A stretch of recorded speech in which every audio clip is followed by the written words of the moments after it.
ಇಂದು ಬೆಳಂಬೆಳಗ್ಗೆ ಭ್ರಷ್ಟ ಅಧಿಕಾರಿಗಳಿಗೆ ಲೋಕಾಯುಕ್ತ ಶಾಕ್ ನೀಡಿದ್ದಾರೆ. ಸಂಬಂಧ ಅಪ್ಡೇಟ್ಸ್ ಬರ್ತಾ ಇದೆ, ನೋಡ್ತಾ ಹೋಗೋಣ.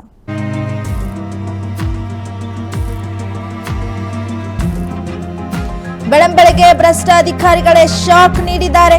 ರಾಜ್ಯಾದ್ಯಂತ ಲೋಕಾಯುಕ್ತ ಅಧಿಕಾರಿಗಳು ಇದೀಗ ದಾಳಿ ಮಾಡೋದರ ಮುಖಾಂತರ ಶಾಕ್ ಅನ್ನ ಕೊಟ್ಟಿದ್ದಾರೆ. ಅಶೋಕ್ ನಿವಾಸದ ಮೇಲೆ ಲೋಕಾಯುಕ್ತ ದಾಳಿ ಆಗಿದೆ. ಅಶೋಕ್ ಮಲಪ್ರಭಾ ಯೋಜನೆಯ ಮುಖ್ಯ ಇಂಜಿನಿಯರ್ ಆಗಿದ್ರು. ಬೆಳಗಾವಿಯ ಮನೆ ಆಗಿರ್ಬೋದು, ಧಾರವಾಡದ ಕಚೇರಿ ಮೇಲೆ ಕೂಡ ರೇಡ್ ಆಗಿದೆ. ಜೊತೆಗೆ ಲೋಕಾಯುಕ್ತ ಎಸ್ಪಿ ಹನುಮಂತರಾಯ್ ನೇತೃತ್ವದಲ್ಲಿ ದಾಳಿಯನ್ನ ಮಾಡಲಾಗಿದೆ. ಅಶೋಕ್ ಮನೆಯಲ್ಲಿ ಇದ್ದಂತ ಪ್ರಜಾಭರಣ, ಚಿನ್ನ, ಬೆಳ್ಳಿ ಹಾಗೂ 1.5 ಲಕ್ಷ ರೂಪಾಯಿನ ನಗದು ಪತ್ತೆ ಆಗಿರುವಂತದ್ದು. ಹೀಗಾಗಿ ಎಲ್ಲಾ ಡಾಕ್ಯುಮೆಂಟ್ಸ್ ಗಳನ್ನ ಈಗ ದಾಖಲೆಗಳನ್ನ ಚೆಕ್ ಮಾಡ್ತಾ ಇದ್ದಾರೆ ಲೋಕಾಯುಕ್ತ ಅಧಿಕಾರಿಗಳು. ಯಾವ ರೀತಿಯಾಗಿ ಬಂತು ಇಷ್ಟೆಲ್ಲ ಆಸ್ತಿ ಪಾಸ್ತಿ, ಚಿನ್ನ, ಒಡವೆ ಎಲ್ಲಿಂದ ಬಂತು ಅನ್ನುವಂಥ ಲೆಕ್ಕವನ್ನ ಅಧಿಕಾರಿಗಳು ಈಗ ಪರಿಶೀಲನೆಯನ್ನ ಮಾಡ್ತಾ ಇದ್ದಾರೆ. ಬಿಬಿಎಂಪಿ ಎಕ್ಸಿಕ್ಯೂಟಿವ್ ಆಗಿದ್ರು. ಇವರ ಮನೆ ಮೇಲೆ ಬೆಳಂಬೆಳಗ್ಗೆ ಅಧಿಕಾರಿಗಳು ರೇಡ್ ಮಾಡೋದ್ರ ಮುಖಾಂತರ ನಿದ್ದೆಯನ್ನ ಗೆಡಿಸಿದ್ದಾರೆ ಲೋಕಾಯುಕ್ತ ಅಧಿಕಾರಿಗಳು. ಏಕಕಾಲಕ್ಕೆ ಸಾಕಷ್ಟು ಭಾಗಗಳಲ್ಲಿ ಲೋಕಾಯುಕ್ತ ದಾಳಿ ಆಗಿರುವಂಥದ್ದು. ಬೆಳಂಬೆಳಗ್ಗೆ ಲೋಕಾಯುಕ್ತ ಅಧಿಕಾರಿಗಳು ಸಾಕಷ್ಟು ಜನರ ಮನೆಗೆ ಕಾಲಿಟ್ಟಿದ್ದಾರೆ. ಎಲ್ಲ ಪರಿಶೀಲನೆಯನ್ನ ಮಾಡ್ತಾ ಇದ್ದಾರೆ. ಸಾಲು ಸಾಲು ಭ್ರಷ್ಟಾಚಾರಗಳು ಕೇಳಿ ಬರ್ತಾ ಇರೋ ಹಿನ್ನೆಲೆ ಎಲ್ಲೆಡೆ ಇದೀಗ ದಾಳಿ ಆಗ್ತಾ ಇದೆ. ಲೋಕಾಯುಕ್ತ ಅಧಿಕಾರಿಗಳು ಚುರುಕಾಗಿ ತನಿಖೆಯನ್ನ ಕೈಗೊಳ್ತಾ ಇದ್ದಾರೆ.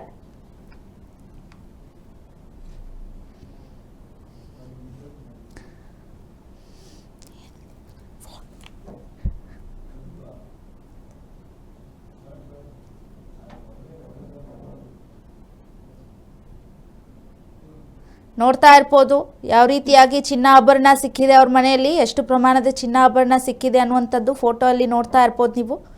ಲೋಕಾಯುಕ್ತ ಅಧಿಕಾರಿಗಳು ಈಗೆಲ್ಲವನ್ನ ಜಪ್ತಿ ಮಾಡ್ಕೊಂಡಿದ್ದಾರೆ. ಜೊತೆಗೆ ದಾಖಲೆಗಳನ್ನ ಕೂಡ ಪರಿಶೀಲನೆ ಮಾಡ್ತಾ ಇದ್ದಾರೆ.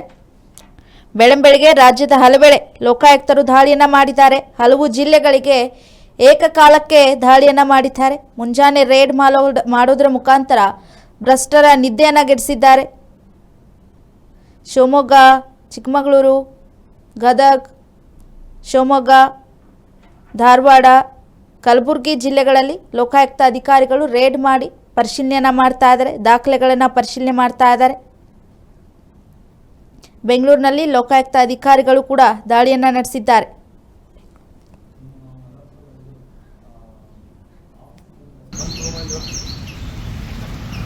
ಇನ್ನು ಅಶೋಕ್ ಅವರ ಮನೆ ಮೇಲೆ ಕೂಡ ದಾಳಿಯನ್ನ ಮಾಡಿದ್ದಾರೆ. ಇನ್ನು ಕಚೇರಿ ಏನು ಬೆಳಗಾವಿಯ ಮನೆ ಆಗಿತ್ತು, ಅದಾದ ಬಳಿಕ ಧಾರವಾಡದ ಕಚೇರಿ ಮೇಲೂ ಕೂಡ ದಾಳಿಯನ್ನ ನಡೆಸಿದ್ದಾರೆ. ಅಶೋಕ್ ಅವರ ಮಲಪ್ರಭಾ ಯೋಜನೆಯ ಮುಖ್ಯ ಇಂಜಿನಿಯರ್ ಆಗಿದ್ರು. ಇನ್ನು ಈ ಇಂಜಿನಿಯರ್ ಮನೆಯಲ್ಲಿ ಇಷ್ಟೊಂದು ನಗ ಮತ್ತೆ ಚಿನ್ನಾಭರಣ ಪತ್ತೆ ಆಗಿರೋದು ಆಶ್ಚರ್ಯ ಆಗ್ತಾ ಇದೆ.